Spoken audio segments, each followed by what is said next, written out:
अब आप उसमें देखेंगे वो सूत्र आप ध्यान में रखेंगे कि मोह का रोग रामायण में अनेक पात्रों को हुआ, अनेक पात्र, लेकिन अभी कहा जाए कि मोह की कोई एक दवा होगी तो ऐसा नहीं।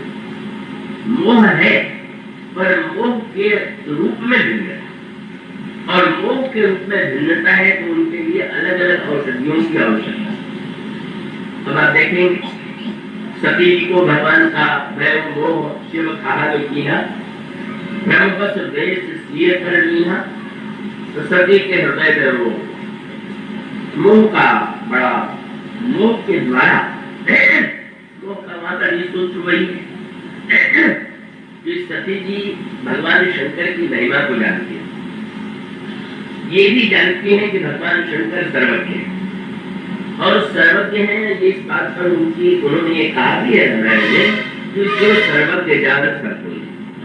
प्रत्येक व्यक्ति जानता है कि भगवान शंकर सर्वज्ञ है, और सती जी भी जानती है कि सर्वज्ञ है, पर इतना होते हुए भी जब भगवान श्री राम के विषय में वे कहते हैं कि साक्षात ईश्वर है, तो एक और सर्वज्ञ भी मान रही है और दूसरी ओर उनकी बात पर विश्वास भी नहीं।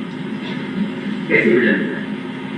और उससे भी बड़ी विडंबना ये है कि जब उन्होंने कपट वेश बना करके परीक्षा लिया और लौट करके आई, और भगवान शंकर ने ये कहा कि तुमने कैसे परीक्षा ली, लीन परीक्षा कौन तेरी कहो सत्य सब बात, तो परिणाम क्या होगा। आप जानती है कि सर्वज्ञ है, पर सर्वज्ञ है तो सोचना चाहिए कि जब सर्वज्ञ है तो उसे कैसे पाओ। हमारे शास्त्रों ने यही कहा कि जब भगवान सब जानते हैं तो उसे कैसे पाओ। कैसे विचित्र विडंबना है, सब लोग भगवान से विशेष रूप से छिपाते हैं। सब सोचते हैं कि अरे भाई होंगे सर्वज्ञ का, हरि को थोड़ी देखते हैं, कहीं और देखा जाओगे, इसमें धोखा होगा। हम अपने को धोखा देते हैं, सर्वज्ञ है तो क्या हम थोड़ी देख रहे हैं, इसमें कहीं और देख रहे हैं। और इसी तरह से सती जी ने मान लिया, हाँ सर्वज्ञ है, लेकिन मैं जो कहूंगी उसको गलत मान लेंगे, ये अपने को मैं कह दूंगी तो मान लेंगे कि सती झूठ नहीं बोलेंगी, और बस यही है वो का ये स्वरूप।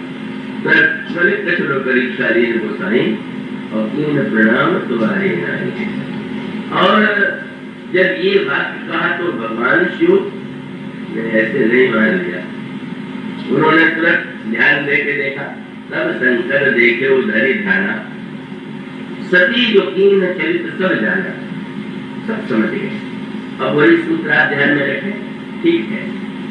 उन्हें वो तो स्पष्ट ही है कि सर्वज्ञ जानते हुए भी भगवान के प्रति भी उनके मन में भ्रम उत्पन्न हुआ भगवान को लेकर के, और शंकर जी की सर्वज्ञता पर भी विश्वास नहीं।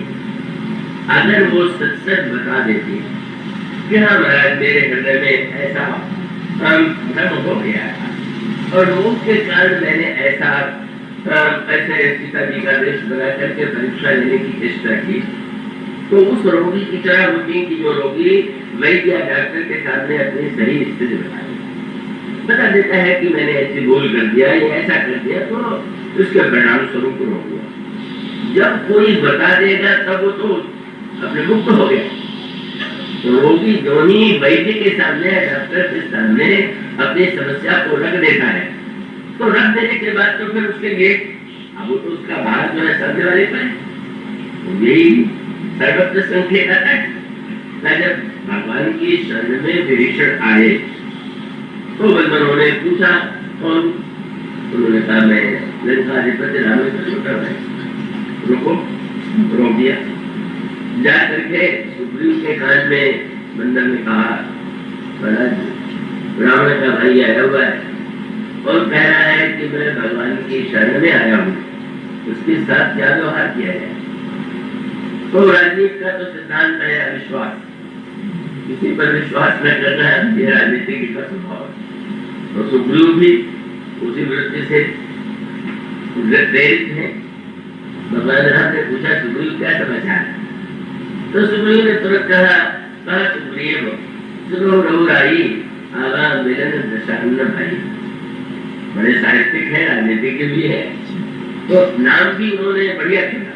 कह सकते थे रावण आया हुआ है, उन्होंने कहा नहीं दशानन भाई, 10 गुण वाले का भाई आया हुआ। मानो उस शब्द के द्वारा उन्होंने विरोध कर दिया विभीषण। जब कोई बात कहती अपनी बात कहे वो पलट जाए तो लोग क्या करते हैं, तुम्हारे एक मुंह है 2 गुण। तो मानो सुग्रीव का तात्पर्य है कि 2 मुंह वाले पर विश्वास नहीं किया जा सकता, तो 10 मुंह वाले का भाई है। दूसरे कह रहा है कि शरण में आया वो पर क्या करने आया है ये तो पता नहीं। तो प्रभु ने तुरंत कहा आया हुआ है तो उसका पूछने की बात क्या है। प्रभु ने अपने स्वभाव का परिचय दिया, उन्होंने अपनी राजनीतिज्ञता का परिचय दिया और तब सुग्रीव को स्पष्ट विरोध करना पड़ा। जान न जाए निशाचर आया, काम कारण आया, भेद हमारा लेन सठ आवा। हम लोग राक्षसों पर क्या विश्वास किया जा सकता है? राक्षस कितने मायावी होते हैं। और हो सकता है क्या रावण इतना नासमझ है कि अपने विद्रोही भाई को लंका से निकालने दे? अगर वो ये देखता कि मेरा भाई मेरा विरोधी हो रहा है तो कारागार में डाल देता, मृत्यु दंड दे देता। रावण तो राजनीति का महाप्रभु। तो मुझे तो लगता है कि रावण ने जानबूझ करके एक नाटक किया है और इसको भेज दिया, और ये भेज दिया है तो ये भेज लेने आया। तो मैं तो ये समझता हूँ कि इसको तो बंदी बनाया जाए। प्रभु का तो उनकी एक लक्षणता है, रामायण में कहा गया नीति प्रीति परमानंद स्वार्थ गौण राम समझाने जथारथ। प्रभु नीति और प्रीति, परमार्थ और स्वार्थ दोनों के महापंडित हैं। वो नीति और प्रीति में सामंजस्य स्थापित करते हैं। और तब प्रभु ने उससे ये कहा कि हाँ, प्रभु ने तुरंत प्रशंसा सुग्रीव की तथा नीति तुम नीति दिखाई। राजनीति की दृष्टि से तुम्हारी बात बिल्कुल ठीक है, प्रसन्न हुए कि शायद मेरी बात मानने वाले। फिर आगे चल के भगवान ने कहा समस्या मेरे सामने ये है कि मैंने जो अवतार लिया है वो कोई लोगों को नीति सिखाने के लिए तो नहीं किया, ये तो बहुत बढ़िया सीखे हुए इन लोगों का। तो मेरा जो व्रत है वो यही इसीलिए तो आया हूँ, मम पर शरणागत भयानी। अगर कोई मेरे पास आया हुआ है तो उसका भय दूर करना ये मेरा व्रत है, मेरा उद्देश्य है। इसलिए तुम कहते हो कि ये ले दिया और वो कहता है कि मैं शरण है, और तो इन दोनों में तो कोई सामंजस्य निकालना चाहिए।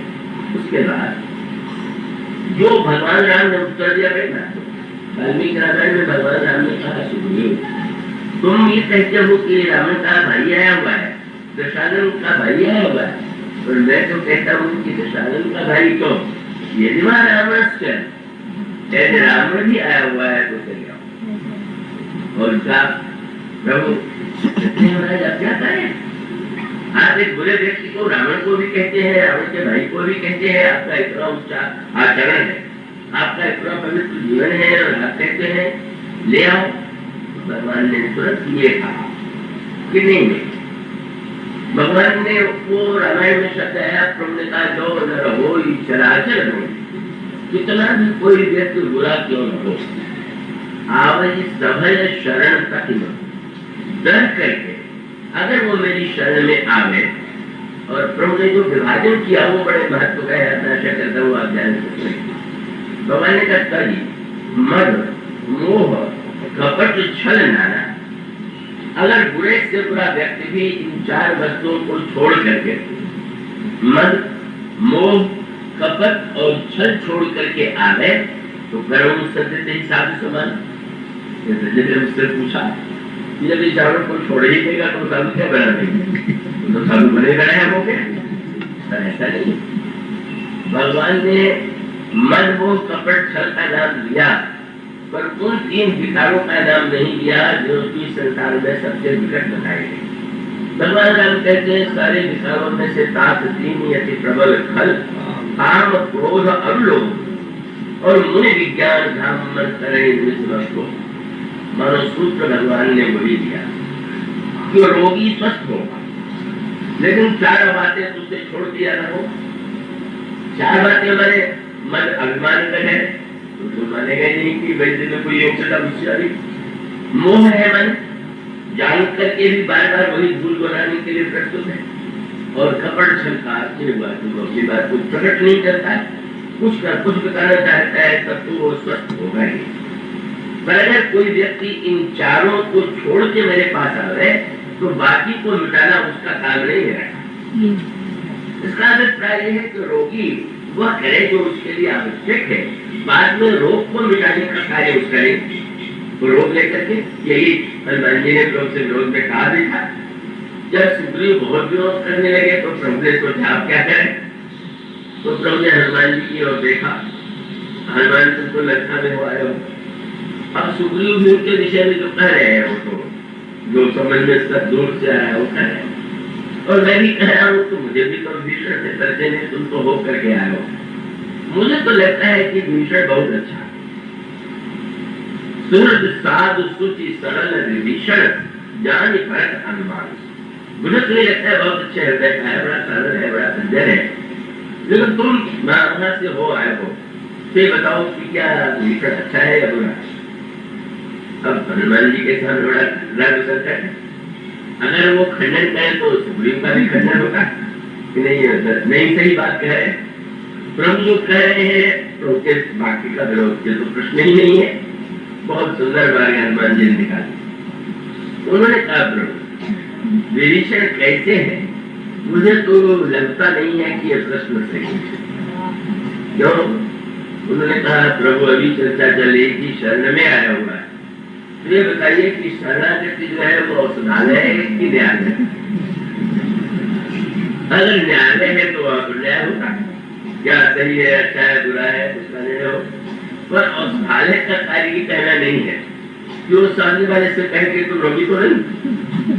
कोई औषधालय में आ रहे वैद्य डॉक्टर के पास आ रहे हो, रोगी कह रहे कि तुम स्वस्थ हो कभी आओ, तो तुम कहेंगे कि हम होते तो आपके पास आते। तो उन्होंने कहा जब वो कह रहा है कि मैं शरणागत तो न्यायालय में नहीं आए, वो तो आपको शरणागत वत्सल मान के आए। सुनि प्रभु वचन हरत हनुमाना शरणागत वत्सल भगवान। जब आप शरणागत वत्सल हैं और वो शरणागत है तो ये प्रश्न कृपा करके मत पूछिए कि कैसा है। मेरा उत्तर तो ये है कि फोटो खरो सभी सफालिए सो सने मानो प्रभु का चेहरा और सूत्र सर्वत्र वही है। क्या हम अपनी भूलों को समझते स्वीकार करते हैं, उसे छिपाते नहीं है, उससे हम मुक्त होना चाहते हैं तो उसको मुक्त करना गुरु की भूमिका ईश्वर की भूमिका हो सकती है। पर हम इससे मुक्त नहीं होंगे तो हम उससे मुक्त नहीं हो सकते। सरस्वती जी की समस्या यही केवल असत्य और कपट जब उन्होंने जीवन में स्वीकार कर दिया तो कितना मोह का कष्ट लंबा हुआ।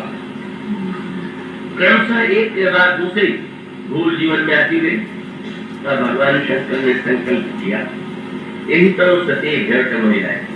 अभी देखेंगे प्रत्येक रोगी से अलग अलग प्रकार का व्यवहार है। भगवान शंकर जी ने सती का त्याग किया, लेकिन उसके साथ एक बात को जुड़ा, ये अब इस शरीर में जब तक सती है तब तक मैं उन्हें पत्नी के रूप में स्वीकार नहीं कर। शिव संकल्प की मनमानी, उसका अभिप्राय यह है कि भगवान शंकर ये नहीं मानते हैं कि सर्वदा के लिए उनका परित्याग कर रहा है। पर जब तक इनकी वृद्धि जितने समय में जब ये पूरी तरह स्वस्थ हो जाएगी, समझ रहे कि इस जन्म में तो स्वस्थ नहीं हो सकती, बहुत निश्चित तो नहीं हो सकती। और सचमुच तो ही बात है, आगे उनके द्वार से भी लक्षित हुआ। उन्होंने कहा सती का नया शरीर होगा तब मैं उन्हें स्वीकार करूंगा। भगवान शंकर ने तो नहीं मन संकल्प लिया, लेकिन अचानक आकाशवाणी, और आकाशवाणी में भगवान ने प्रशंसा करते हुए शंकर जी से कहा कि असफल दुर्विर करई को आना राम भगत समर्थ भगवाना। ऐसी प्रतिज्ञा इतना बड़ा प्यार आपको छोड़ के कौन कर सकता है। अब आप ध्यान दीजिए, शंकर जी ने कहा तो आकाशवाणी को क्या आवश्यकता थी सूचना देने की। आकाशवाणी का उद्देश्य ये मानो सती जी पर दया है, इतने पर भी सती अब भी अगर अपनी भूल स्वीकार कर ले तो शायद इनकी रक्षा हो। लेकिन सती जी की स्थिति क्या है कि शंकर जी के सामने बिल्कुल नहीं बताया कि मैं तो ये कर दूंगी, अभी तो उन्होंने भगवान शंकर से ही पूछ दिया कि यह तीन कौन अपन कहो कृपाला, महाराज आपने कोई प्रतिज्ञा किया है? बहुत सी प्रतिज्ञा किया। और अगला वाक्य क्या? बोले सत्य धाम प्रभु दीन दयाला। आप तो बड़े सत्यवादी, सिर्फ झूठ बोलिए और दूसरों से सत्यवादिता की हटाइए, यही विडंबना है बहुतों का स्वभाव। कहते हैं कि झूठ औरों से बोलो पर मुझसे मत बोलो, उसमें सीमा बनी सत्य के लिए भी। तो आप सती स्वयं झूठ बोल चुकी और शंकर जी से कभी सच सच बताइएगा। सती जी को भगवान शंकर ने जगत की सती पूछा वो भांति सगत जी ने कहे उत्तर पुरा। भगवान शंकर सच बताते और तब सती जी समझ गई कि मैंने जो भूल किया उस भूल के कारण ही भगवान शिव ने कुछ दे गए। फिर भी ये जान के भी वो भूल के फिर उन्होंने नहीं कहा, ऐसी विडंबना है। फिर अब तो कह दे कि मेरे दूसरे की भूल हो गई है, ऐसा रहता है बिल्कुल नहीं बताया, छिपाए ही रखा। और जब कोई रोग को छिपाए ही रखेगा तो रोग घटेगा कहाँ? वो तो बढ़ते जाए। निज अगर समुझे न कहीं जाली और तपई अमार की वो पूरा अधिकारी। आपने देखा होगा बर्तन जो कुम्हार लोग पकाते हैं उसकी आंच जो है भीतर ही भीतर तो वो होती है, व्याकुलता पीड़ा और ये सब उनकी हो रही है। भगवान शंकर ने पहले कथा सुनाई, पर कथा सुनने की मनस्थिति ही नहीं थी। भगवान शंकर शांत भाव से समाधि में बैठ गए। इस बीच में दक्ष प्रजापति ने यज्ञ प्रारंभ किया और यज्ञ प्रारंभ करने के पश्चात सती जी ने पूछा, महाराज ये आकाश में विमान कहाँ जा रहे हैं? और उन्होंने कहा ये विमान तो आपके पिताजी के घर में जा रहे हैं। महाराज पिताजी के घर में आ रहे हैं, निमंत्रण आपको नहीं मिला, मुझे नहीं मिला? नहीं, बड़े गंभीर है भगवान शंकर जी। दक्ष प्रजापति रुष्ट हो गए थे शंकर जी से ब्रह्मा की सभा में, पर भगवान शंकर का वो स्वभाव तो नहीं है। हम लोगों के जीवन की विडंबना तो है कि कहीं ससुर अपना अपमानित कर दे दामाद को, तो दामाद सारा क्रोध जो है अपनी पत्नी पर निकालता है कि तुम्हारे ससुर तुम्हारे पिता ने आज मेरे साथ ऐसा व्यवहार कर दिया। पर शंकर जी दक्ष प्रजापति के व्यवहार को उन्होंने आगे सती जी को बिल्कुल नहीं बताया, बताना पड़ा। ब्रह्म सभा हम सब दुख माना, बातें अजो कहीं अपमाना। ब्रह्मा की सभा में मुझसे दुख मान गए हो और इसलिए अभी अपमान करने की चेष्टा करते हैं, इसलिए उन्होंने निमंत्रण नहीं दिया। पर वही भूल मोह कितना गहरा। भगवान शंकर आपसे झगड़ा है, मुझसे भी झगड़ा है, लीजिए अब आपसे झगड़ा है तो आप बच जाइए, तो जाने दीजिए। फिर शंकर जी ने समझाया क्या? बोले जगत मित्र प्रभु पितु बुरे गुरु देहा जाइए बिन बोले न करेहा, तरह के विरोध मान जहाँ कोई कहाँ गए कल्याण। यद्यपि श्रेष्ठ लोगों के यहाँ निमंत्रण के लिए चले जाना चाहिए, लेकिन जहाँ पर विरोधी मृत्यु हो वहां नहीं जाना चाहिए। लेकिन इतनी गहराई से वो मृत्यु बैठी हुई है कि शंकर जी से उन्होंने कह दिया कि महाराज आप कुछ कहिए, मैं तो जाऊंगा। मानो कितना गहन था, ऐसी विडंबना है उनकी बुद्धि की। भगवान शंकर की बात मानने न मानने का दुष्परिणाम भोग चुके, इतना कष्ट मिल चुका कि भगवान शंकर ने त्याग कर दिया। पर अभी वही भूल नहीं, मैं तो अवश्य जाऊं। और तब उन्होंने कहा कि मैं अकेली चल जाऊं। क्या अभिप्राय? इतनी रुष्ट हो गई शंकर जी से। तुलसीदास जी ने कहा कि सती जी इस प्रकार का व्यवहार कर रही, तो तुरंत तुलसीदास जी ने कवि को शब्दों के द्वारा ही प्रशंसा और निंदा कर देता। तुलसीदास जी ने तुरंत लिखा, कहीं देखा हर का भगवान शंकर ने जतन बहु, पर वो जो दक्ष कुमारी है, कहीं देखा हर जतन बहु, पर रहेंगे दक्ष कुमार। दक्ष कुमारी को अपनी बुद्धिमत्ता का इतना अभिमान, पिता का संस्कार इतना प्रबल है कि जब वो कहा उन्होंने कह दिया मैं तो जाऊँ, तो शंकर जी बोला अकेले जाएंगे तो बड़ा अनादर होगा, तो रुक के आएंगे, पति से झगड़ा करके आएंगे। आपने गणों को आदेश दिया, आप लोग सम्मान पूर्वक लेकर के जाइए। मानो किस तरह से इतना श्रेष्ठ व्यक्ति भी कितनी गहराई से उस भूल को दोहराता चला जा रहा है, जो भूल उसने उस भूल का दुष्परिणाम दे दिया। परिणाम स्पष्ट। वहां जब गई तो किसी ने उनकी ओर देखा नहीं, पिता ने तुमको देख के मुंह एक ओर कर दिया, और बहनों ने देखा, लेकिन वो व्यंग भरी हंसी हंस के देखा, क्योंकि अब सती जी आई हुई है तो आकृति पर ही लग रहा है कि रोष में है, कुछ अपमानित सी है, तो केवल उसकी माँ ने हुई और उसको अगले से लगा के सम्मान दिया। और उसके बाद फिर ये वर्णन आता है कि उन्होंने यज्ञ में जब जा करके देखा कि सबका भाग है पर शंकर जी का भाग नहीं।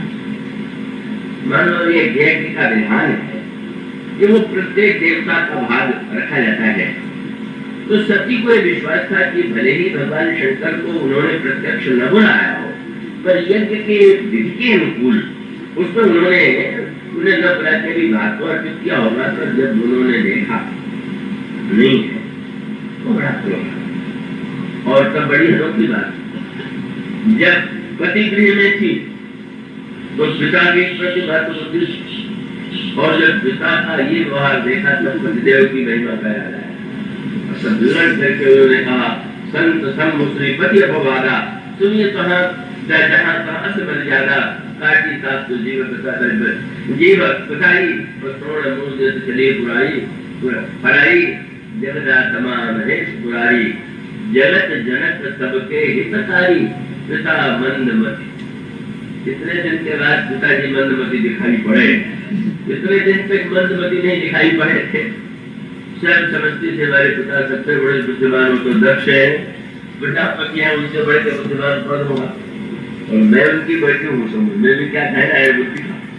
ये स्थिति आती है और सबको ये निश्चय करना पड़ता है कि ये शरीर जो मेरा है वो तो इतना उसके गहराई से संसार बैठ गया है कि मैं उसका परित्याग करूँ।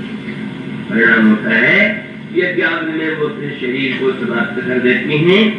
उसके बाद वो कितना लंबा, इसका अभिप्राय यह है कि जब इतने बड़े वैद्य की पत्नी भगवान शंकर जैसा त्रिभुवन गुरु, इतना बड़ा वैद्य, और उसके सामने अभिमान और मोह की दो वृत्तियां उनमें थी, उसका परिणाम ये रोग। और अंत में जब वो शरीर उन्होंने छोड़ दिया, अब परिवर्तन होता है, और परिवर्तन के लिए फिर उनको सती मरत हरिशन बर मांगा, जन्म जन्म शिव पर अनुरागा।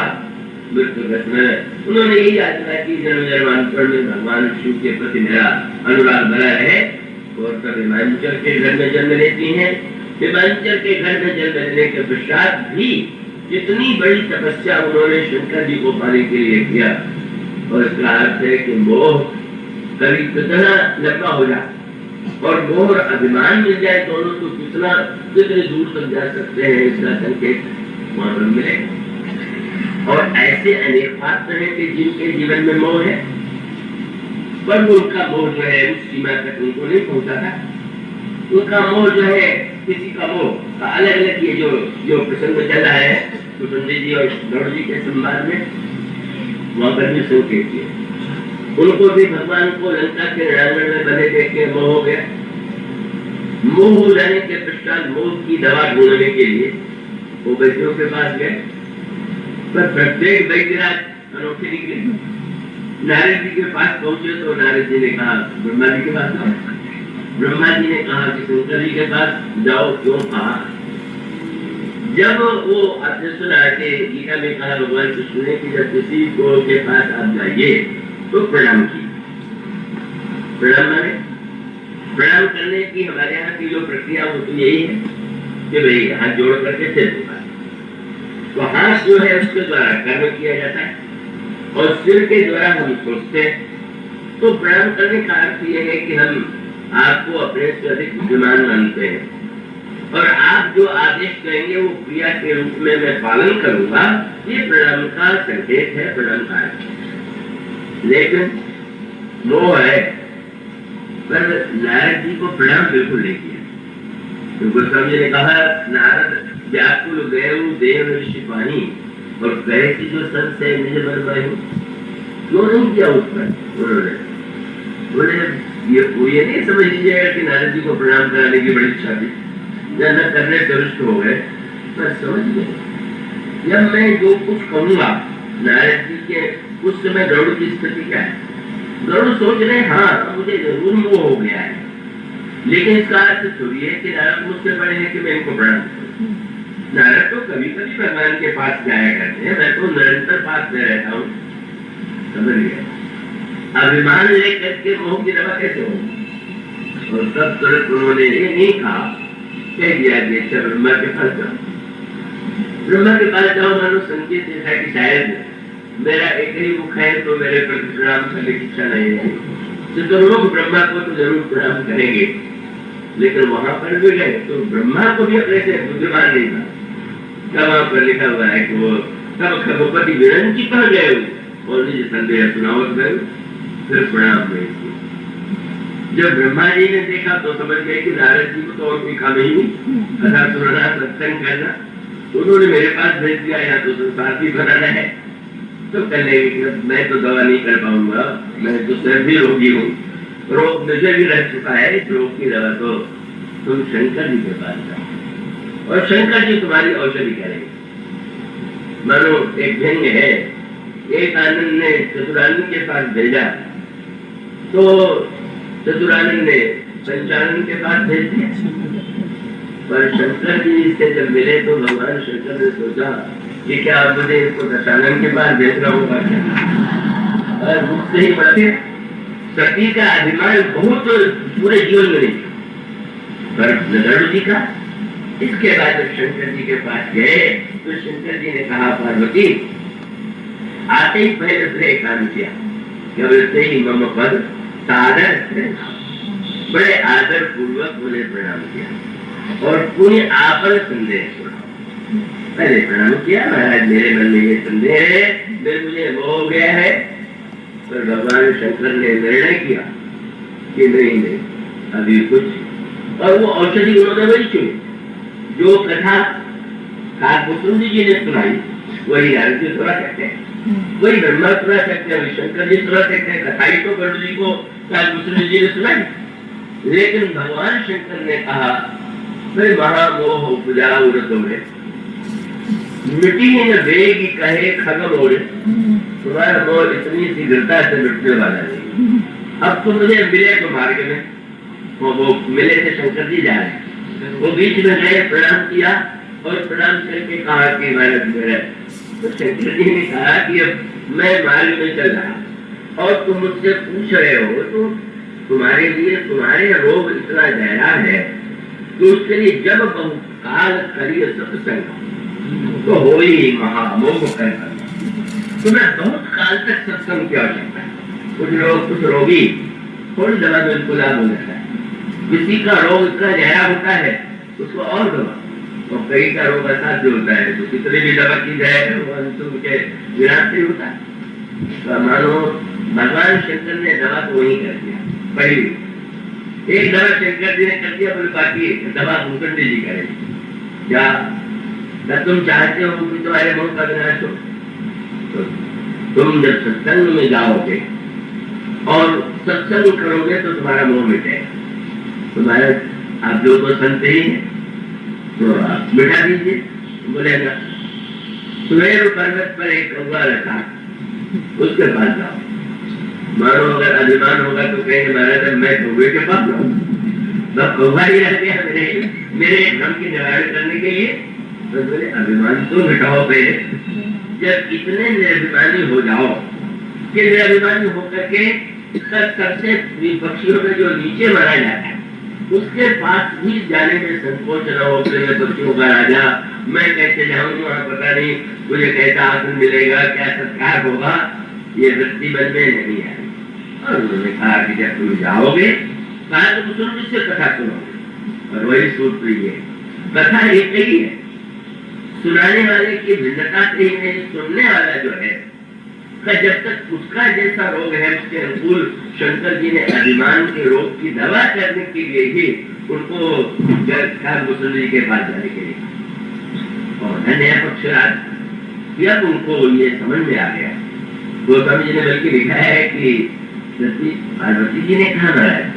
मेरी समझ में नहीं आता कि आपने उन्होंने उनके पास, उन्होंने आपके पास। तो शंकर जी ने पहले तो मुस्कुरा करके कहा, मैंने सोचा कि समझे खत खगड़ी कर नाखा ताते उमा खुद कर रखा।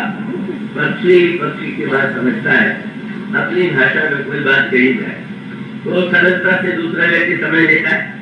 तो मैंने सोचा कि पक्षी है तो पक्षी के पास गई। पार्वती जी ने कहा, महाराज आपकी ये बात तो मुझे नहीं युक्ति संगत लग रही, क्योंकि आप तो सर्व भाषा विशारद है और गरुड़ भी ऐसे नहीं कोई एक ही भाषा जानते हो, तो आप भी अनेक भाषाओं के पंडित और गरुड़ भी वहां पंडित, तो नहीं सुनाया। तो उन्होंने कहा एक रहस्य और क्या बोले बोली है कि कबहु अभिमाना कोई कोई इसके जीवन में जो अभिमान के अभिमान देखा लोग कितनी बढ़िया बात है। लोग देखा जाए, आपने देखा होगा ये दवा दी गई और क्या हो गई, उसका अभिप्राय दवा पहुंचाने की शक्ति भी तो चाहिए। दवा ही आप न पहुंचा सकते, दवा ही उगल दे आप। तो सत्संग में भी ये समस्या है, वो पचे तो और पचे न तो जब वो पेट में दबरुआ होगा, अहंकार दुखद दबरुआ, तो भोजन दवा कुछ नहीं पचे, वो तो व्यक्ति निकाल देगा। इसलिए दबरुआ रोग की दवा शंकर जी ने देने के लिए ही उनको कौवे के पास जाने का आदेश दिया और सचमुच अभिमान मुक्त हो करके जब वो हुसुन जी के आश्रम में गए तो नहीं बात की, क्या कथा सुनने से पहले ही वो नष्ट हो गए। सूत्र पर आप ध्यान दीजिए कि शंकर जी ने कहा था कथा सुन के अभिमान तुम्हारा वो नष्ट होगा। तो लिखा हुआ है कि जिस समय उस आश्रम में प्रवेश किया सारा संशय सारा मोह समाप्त हो गया। क्या सुंदर संकेत! क्या कथा गरुड़ जी को ज्ञात नहीं थी क्या? वो तो ज्ञात ही थी, पर इतना सब होते हुए अभिमान की वृत्ति के कारण ही और उनका रोग प्रतीत हो रहा। पर ये जो हुसुन जी है, ये हुसुन जी की विशेषता ये ये कोई एक बार आपने सुनी होगी ना कि जो बहुत रोगी होते हैं आधे वैद्य हो जाते, आधे डॉक्टर हो जाते। तो हुसुन जी तो इतने बड़े रोगी थे और वो बहुत लोग उन्होंने तो 1000 जन्म ले लिया और 1000 जन्म से उनको इतना रोगों का अनुभव हो गया था कि अब तो वैद्यराज हो गए, ब्राह्मण हो गए हैं, पर वो सारे रोग उनको पहले हो चुके। और इसलिए उन्होंने यही कहा कि अब क्या बताने कौन जोन जन जन नहीं, मैं खगड़ेश ब्रह्म जब नहीं, मैं इतनी 1000 जन्म मैंने लिया, लेकिन भगवान शंकर ने पहले तो शाप दे दिया और शाप भी दिया था अभिमान के कारण। वो अभिमान इतना बड़ा कि गुरुदेव का अपमान करने में भी संकोच नहीं। कितना अभिमान! अभिमान में व्यक्ति सामने बराबरी वाले के प्रति अभिमान प्रकट कर दे, पर जहाँ गुरु के प्रति भी अभिमान की वृत्ति आ गई तो भगवान शंकर ने शाप दे दिया, जल अजगर हो जाए। पर वो दंड नहीं है, वो अवसर है। जब अजगर होने का शाप मिला तो काटने लगे। गुरुदेव ने शंकर जी से प्रार्थना किया, महाराज आप इस पर कृपा कीजिए, ये आपकी महिमा को नहीं जानता था। भगवान शंकर ने कहा, तुम जैसा उदार गुरु जो इस तरह से, ये तो महान अभिमानी है, तो बड़ा दुर्बुद्धि वाला है और इसने अपराध किया तो मैं दंड तो दूंगा। लेकिन तुम जैसे सदगुरु के द्वारा जब तुम इस पर कृपा हो और इतना होने पर भी इसके लिए चिंतित हो, इसलिए गरुड़ जी ने पूछा कालभूषण जी से कि अब आपके जीवन में तो कभी कोई दुख नहीं होगा। लेकिन कि देखो अन्य तो कोई दुख नहीं, पर एक दुख में तुम नहीं पाया। क्या बोले? एक बाणी मुनि वितरे न खाऊ गुरु करे कोमल शील। गुरुदेव कितने कृपालु थे, कितना उनका हृदय कोमल था, कितने शीलवान थे कि मेरे इतने अपराध करने के बाद भी मेरी कल्याण के लिए इतने व्यग्र थे कि शंकर जी की स्तुति किया, नहीं कहा कि तू इसी का पात्र था, अच्छा हुआ तुझे मेरी अवज्ञा का दंड मिल गया। इसलिए वो मैं भूल नहीं पाता। और तब जब प्रार्थना किया तब शंकर जी ने कहा कि तुम्हारे इस स्नेह को देख करके दंड तुम्हें दूंगा, इसको जन्म लेना पड़ेगा और 1000 जन्म ये लेगा।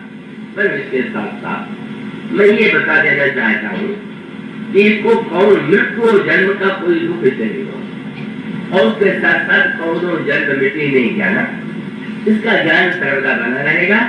और 1000 जन्मों के बाद वह स्वस्थ, इतने स्वस्थ थे, अभिमान नहीं, ईर्षा नहीं, कोई क्रोध नहीं, कोई वृत्ति नहीं, और ऐसा महान व्यक्ति जिसने अनुभव से ही अपने जीवन को परिवर्तित कर दिया, उस के पास भेज दिया। तो भगवान शंकर ने और सतगुरु को भगवान का आशीर्वाद था, गुरुदेव का आशीर्वाद था, उनके गुरुदेव लोमस ने आशीर्वाद दिया कि व्यापी कहन अविद्या योजन यो एक प्रेम, तुम जिस आश्रम में निवास करोगे 4 का उस समय व्यापी योजन एक 4 कोस तक तुम्हारे आश्रम के घेरे में जो आएगा उसका सारा संशय मिट जाएगा, सारा भ्रम मिट जाएगा। इतने निर्भिमानी होकर के गए, और वसुंधरा जी ने जब देखा, वक्त फिराज आए हुए हैं, बड़े प्रसन्न हुए। कथा प्रारंभ नहीं हुई थी, बड़ा सम्मान करके उनको बैठाया, और उसके बाद जब कथा श्रवण करते और कथा श्रवण करने में इतना आनंद आया कि उस आनंद की अनुभूति में मोह का वह रूप तो पहले ही नष्ट हो चुका था, पर अब जो है नए रस की जो अनुभूति हुई उसका एक संकेत है। रोग नष्ट होने का लक्षण क्या? रोग मिट गया तो रोगी को बहुधा भूख नहीं है, और जो रोग अच्छा हो जाता है तो भूख लगने लगती है। ये मानस रोग में भी तुलसीदास जी ने लिखा कि कैसे हम समझे कि हमारा रोग अब अच्छा हो गया। बोले भूख लगने लगी कि नहीं? भूख क्या लगने लगी? बोले सुमति क्षुधा बाढ़ इंद्र, सुंदर बुद्धि की भूख जब लगने लगे तो समझ लीजिए कि अब रोग मुक्त हो गया। इसलिए मोह मिट गया था, फिर भी भूख लगी हुई नहीं महाराज, आप प्रभु का चरित्र सुनाइए। और उस कथा को सुन करके उनको इतना आनंद का अनुभव हुआ, इतने दिव्य रस का अनुभव हुआ, मोह ही नहीं मिटा, भक्ति का रस का दिव्य आनंद मिल गया, पूर्ण स्वस्थता आ गई। और जब कथा के बाद प्रणाम करके जाने लगे तो उन्होंने कहा कि मैं तो विदा ले रहा हूँ, आप मुझे भूल तो नहीं जाएंगे? नहीं महाराज, आपको मैं कैसे भूल जाऊंगा, आप तो महानतम है, आप तो भगवान के बाहर है, सेवक है, आपको कैसे मैं भूल दूंगा? और तब इतने मुझे अभिमानी हो चुके हैं कि उन्होंने कहा अगर आप पक्षीहार के रूप में मुझे याद करेंगे, बड़े विवेकी और बुद्धिमान के रूप में याद करेंगे तो मुझे महान दुख होगा। आप मुझे याद करिएगा तो एक रूप में याद कीजिएगा, क्या? बोले जाने हूँ सदा मोहि निज किंकर बुरी बुरी घुमा पाएंगे। आपका एक नन्हा सेवक एक पक्षी भी है, गरुड़ भी है, इस रूप में जब याद करेंगे, मानो यह संकेत में है कि ये जितने लोग हैं वो नष्ट होने के लिए आवश्यक है कि मोह और अभिमान से मुक्त हो। पर वो मोह और अभिमान भी लोगों में भिन्न भिन्न प्रकार का होता है, इसलिए उनके लिए अलग अलग प्रकार के औषधियों की आवश्यकता है। इसलिए वसुंधरा जी ने यह कहा कि पहले सद्गुरु वैद्य के पास जाकर करो, इसके बाद की चर्चा।